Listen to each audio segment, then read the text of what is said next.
እንኳን ለጾመ ነነዌ የዋዜማ በዓል አደረሳችሁ። እንግዲህ የነገ ጾመ ነነዌ በነነዌ ሀገር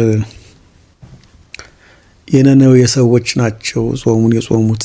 ምክንያቱም ለዮናስ በተነገረው መሰረት ነነዌ መከራ በደረሰባቸው ሰዓት ወይም ደግሞ ኃጢአት በሰሩበት ሰዓት እግዚአብሔር የነነዌን ሰዎች አጠፋቸዋለሁ ብሎ ለሂድና ንገራቸው ንስሐ እንዲገቡ ብሎ ለዮናስ ሲነግረው፣ አሁን ስለ ዮናስ ታሪክ አሳንበሬ ወይም ደግሞ ወደ ተርሴስ በሚለው ሳይሆን የምናወራው ስለ ጾም ግዳጅ ነው፣ ስለ ንስሐ ግዳጅ ነውና ነገ እንግዲህ ሁልጊዜ በየዓመቱ ጾመ ነነዌ እያልን እንጾማለን። ግን ከልባችን ነው የምንጾመው ነው። ጾም የኃጢአትን ቁስል ትፈውሳለች።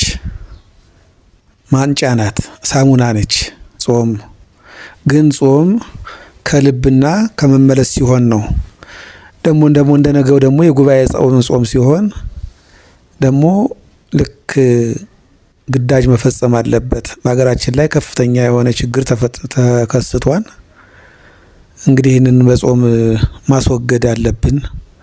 በእርግጥ ሁላችንስ እንጾመዋለን ወይ ነው ወይስ ከምግብ ተከልክለን ነው እነዚህ ሶስቱን ቀን የምንሰነብተው? ጾሙ ከባድ እና ግዳጅ የፈጸመ ቢሆንም እኛ ከልባችን እንደ ነነዌ ጾም አባቶችም ቦታው ላይ ያሉት ነነዌ የነነዌን ሰዎች ዮናስ ሰብኮ ወይንም ደግሞ አስተምሮ ንጉሱም ከመንበሩ ላይ ወርዶ እንስሳት ከቤታቸው የእንስሳት ምንም ነገር የማያውቁት አምላክ እንስሳዎች ሁሉ እንዲጾሙባት ነው የተደረገው። ነነዌ ከመጣባት እሳት ድናለች። ያ ደግሞ በንስሐ በመጸጸት በመለመን ነው። ነቢዩ ዮናስም አንተ ምሕረትህ የበዛ ነው፣ እኔ ተናግሬ ውሸታም ልታደርገኝ ነውን? ሐሰተኛ ነቢይ ልታሰኘኝ ነውን? አልሄድም ብሎ ወደ ተርሴስ የኮበለለበት የተቀየረበት ቀን ጾሙ እግዚአብሔር ደግሞ የፈጠረውን ሕዝብ ያቃንና ያንን ንጉሱ የነነዌ ንጉስ ከመንበረ ንግስና ወርዶ ማቅ ለብሶ አመድ ነስንሶ ሕፃናት የእናታቸውን ጡት እንስሶችም እንደዚሁ ለ3 ቀን ይጹሙ ብሎ አዋጅ አወጀ። በአዋጁ መሰረት ሁሉም ጾም፣ ምህላ፣ ጸሎት ያዘ። ከዚያ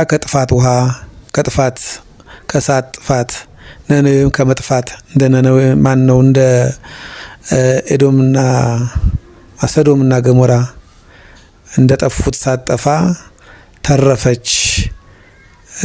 እግዚአብሔርም መለሳቸው። እኛም ነገ የሚጀመረውን ጾም ለ3 ቀን እባካችሁ ከልባችን እንጹም፣ እንጸልይ።